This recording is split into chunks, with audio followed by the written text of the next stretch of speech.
नमस्कार दोस्तों, स्वागत है आप सबका एमएसबी एकेडमी के डेली करंट अफेयर वीडियो में। तो आज शुरुआत करते हैं करंट अफेयर का सेशन जो आपके लिए बहुत ही इंपॉर्टेंट है। तो चलिए शुरुआत करते हैं। आज का पहला क्वेश्चन, नागपुर यूनिवर्सिटी के 100 साल से अधिक इतिहास में पहली महिला वाइस चांसलर कौन बनी है? बताइए आप लोग, क्या है सही आंसर? इसका सही आंसर है डॉक्टर मनाली क्षीरसागर। ठीक है ना, 100 सालों से अधिक इतिहास में, ठीक है, पहली बार।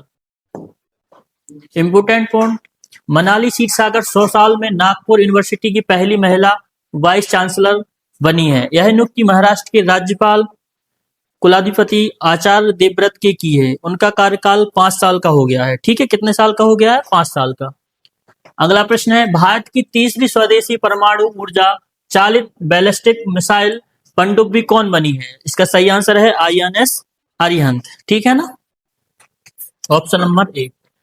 भारत की तीसरी स्वदेशी परमाणु ऊर्जा चालित बैलिस्टिक मिसाइल पनडुब्बी आईएनएस आरिधमन का जलावतरण किया जाएगा। यह पनडुब्बी भारत की परमाणु त्रिय को पूरा करने में अहम भूमिका निभाएगी। परमाणु त्रिय का मतलब है जमीन, हवा और समुद्र से परमाणु हथियारों की क्षमता।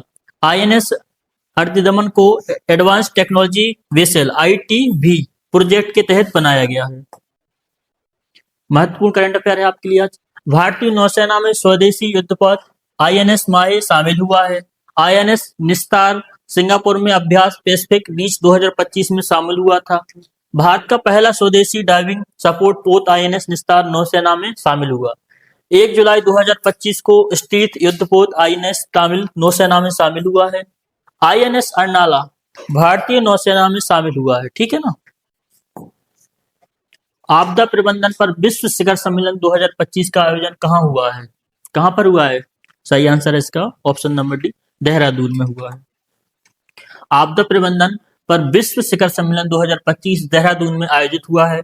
सम्मेलन का आयोजन उत्तराखंड का council for science and technology ने किया है। सम्मेलन में भारत और विदेशों के वैज्ञानिक, नीति निर्माता और उद्योग विशेषज्ञ शामिल हुए हैं। उद्देश्य क्या है? आपदा प्रबंधन पर चर्चा करना। 2025 के प्रमुख सम्मेलन, विश्व आर्थिक मंच सम्मेलन दावोस स्विट्जरलैंड में हुआ था। विश्व सरकार शिखर सम्मेलन दुबई में हुआ। G20 2025 सम्मेलन जोहान्सबर्ग में दक्षिण अफ्रीका। वैश्विक प्रौद्योगिकी शिखर सम्मेलन कहाँ पर हुआ? नई दिल्ली, भारत में। विश्व सतत विकास शिखर सम्मेलन कहाँ पर हुआ? नई दिल्ली, भारत में। G7 शिखर सम्मेलन 2025 कहाँ पर हुआ? अल्बर्टी, कनाडा में। 2025 के प्रमुख सम्मेलन, यूएन जलवायु परिवर्तन सम्मेलन क्या है? COP30 बेलम, ब्राजील में हुआ। Open government partnership global summit Victoria, Spain में हुई। मध्य प्रदेश में 2025 में बाल विवाह के मामलों में कितनी प्रतिशत की वृद्धि दर्ज हुई है? कितनी प्रतिशत? 47%। मध्य प्रदेश के बारे में, राजधानी क्या है? भोपाल। राज्यपाल कौन है? मंगूभाई पटेल। मुख्यमंत्री कौन है मध्य प्रदेश के? डॉक्टर मनमोहन यादव, जो कि बीजेपी से हैं। विधानसभा सीटें कितनी हैं? 230। लोकसभा सीटें कितनी है मध्य प्रदेश में? 29। राज्यसभा सीटें 11। मध्य प्रदेश के राष्ट्रीय उद्यान कान्हा किसली, बांधवगढ़, पेंच, सतपुड़ा, पन्ना, संजय, ये सारे हैं। 23वें भारत रूस शिखर सम्मेलन में रूस का प्रतिनिधित्व करने के लिए भारत की यात्रा पर कौन आए हैं? कौन आए हैं बताइए? त्रिमती मतनवेदन, पुतिन। ठीक है ना, कौन से आए हैं? Option number B, Putin. 4 दिसंबर 2025 को रूसी राष्ट्रपति हैं, है ना, कहाँ गए हैं? रूस के। व्लादिमीर पुतिन नई दिल्ली पहुंचे हैं। वे 23वें भारत रूस वार्षिक शिखर सम्मेलन में भारत भाग लेने आए हैं। यह दौरा 2 दिन का है और लगभग 27 घंटे का कार्यक्रम तय है। प्रधानमंत्री नरेंद्र मोदी ने पुतिन का स्वागत पालम एयरपोर्ट पर किया है। पीएम मोदी ने पुतिन के लिए निजी डिनर आयोजित किया है। भारत रूस व्यापार को बाहरी दबाव को सुरक्षित करने पर चर्चा होगी। डीआरडीओ ने rocket solid sledge escape system का परीक्षण कहाँ किया है? कहाँ पर किया है बताइए? सही आंसर है चंडीगढ़। इंपोर्टेंट पॉइंट है, डीआरडीओ ने 2 दिसंबर 2025 को चंडीगढ़ में उच्च गति वाले रॉकेट स्लेज स्केप सिस्टम का सफल परीक्षण किया है। यह परीक्षण टर्मिनल बैलिस्टिक्स रिसर्च लेबोरेटरी के रेल ट्रैक रॉकेट स्लेज सुविधा पर किया गया है। उद्देश्य क्या है? लड़ाकू विमान के पायलटों को सुरक्षित निकासी सुनिश्चित करना। ठीक है। अगला प्रश्न, भारतीय रिजर्व बैंक ने ऊषा जानकी रमन को किस पद पर नियुक्त किया है? इस पर किया है executive director, option number C. भारतीय रिजर्व बैंक आरबीआई ने उषा जानकी रमन को एग्जीक्यूटिव डायरेक्टर नियुक्त किया है। ठीक है, इनकी नियुक्ति कब हुई है? 1 दिसंबर 2025 में प्रभावी हुई है।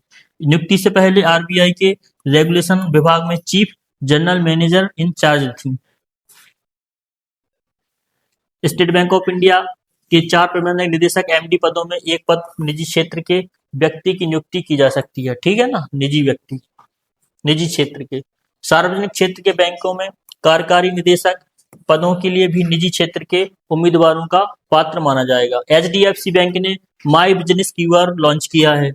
भारतीय रिजर्व बैंक ने भुगतान नियामक बोर्ड की स्थापना की है। आशीष पांडे को यूनियन बैंक ऑफ इंडिया का एमडी और सीईओ नियुक्त किया गया है। किसको? आशीष पांडे को। कल्याण कुमार को सेंट्रल बैंक ऑफ इंडिया का एमडी और सीईओ बनाया गया है। भारतीय रिजर्व बैंक ने उषा जानकी रमन को एग्जीक्यूटिव डायरेक्टर नियुक्त किया है। उनकी नियुक्ति कब हुई है? 1 दिसंबर 2025 को। स्थापना भारतीय रिजर्व बैंक की कब हुई थी? 1 अप्रैल 1935 को। मुख्यालय क्या है? मुंबई, महाराष्ट्र में। वर्तमान में गवर्नर कौन है? संजय मल्होत्रा, 2024 से हैं जो कि। राष्ट्रीयकरण कब हुआ था? 1949 से, भारत सरकार के पूर्ण स्वामित्व में। पहले गवर्नर कौन है? Sir Osborne Smith. पहले भारतीय गवर्नर कौन है? C D Deshmukh. State Bank of India पढ़ लिया आपने, स्टेट बैंक ऑफ इंडिया 4 प्रबंधक एमडी पदों, दोबारा रिपीट हो गया। नौसेना दिवस कब मनाया गया? 4 दिसंबर को मनाया गया। 4 दिसंबर को नौसेना दिवस मनाया जाता है। यह दिन 1971 के भारत पाक युद्ध के दौरान ऑपरेशन ट्राइडेंट की याद में मनाया जाता है। ऑपरेशन ट्राइडेंट 4 दिसंबर 1971 की रात को किया गया था। भारतीय नौसेना की मिसाइल नौकियों ने कराची बंदरगाह पर हमला किया है। इस हमले में पाकिस्तान की नौसेना को भारी नुकसान हुआ था। वर्तमान में नौसेना अध्यक्ष कौन है? एडमिरल दिनेश कुमार त्रिपाठी हैं। हर साल 4 दिसंबर को नौसेना दिवस मनाया जाता है। 3 प्रमुख नौसेना कमान मुख्यालय कहाँ? पश्चिमी नौसेना कमान मुंबई में है। पूर्वी नौसेना कमान विशाखापट्टनम में है। दक्षिणी कमान कहाँ पर है? कोच्चि में है। रेलवे बोर्ड सदस्य का पदभार किसने ग्रहण किया है? तो अर्पणा गर्ग ने, option number A. Arpana Garg ने रेलवे बोर्ड सदस्य का पदभार ग्रहण किया। वे भारतीय रेल अकाउंट सर्विस IRAS की 1987 बैच की अधिकारी हैं। पदभार ग्रहण करने से पहले वे भारतीय railway institute of financial management की महानिदेशक थीं।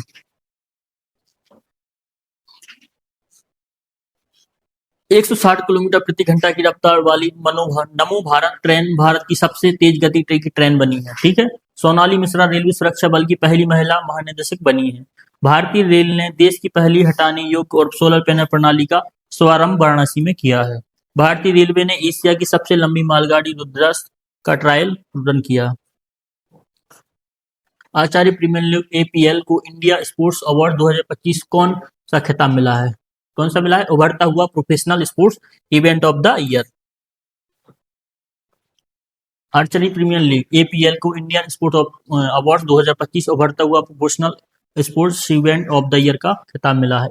APL का आयोजन archery association of India AAI ने किया है। APL दुनिया की पहली प्रोफेशनल आर्चरी लीग है। प्रमुख पुरस्कार मोहनलाल को दादा साहेब फाल्के पुरस्कार 2025, बाबा कल्याणी ASME होली पदक, द फिट एमी अवार्ड 2025 मिला है। मनमोहन सिंह को PV नरसिम्हा राव पुरस्कार मिला था। इंदौर में स्वच्छ वायु सर्विस पुरस्कार, यूनिस अहमद कैमल इंटरनेशनल अवार्ड।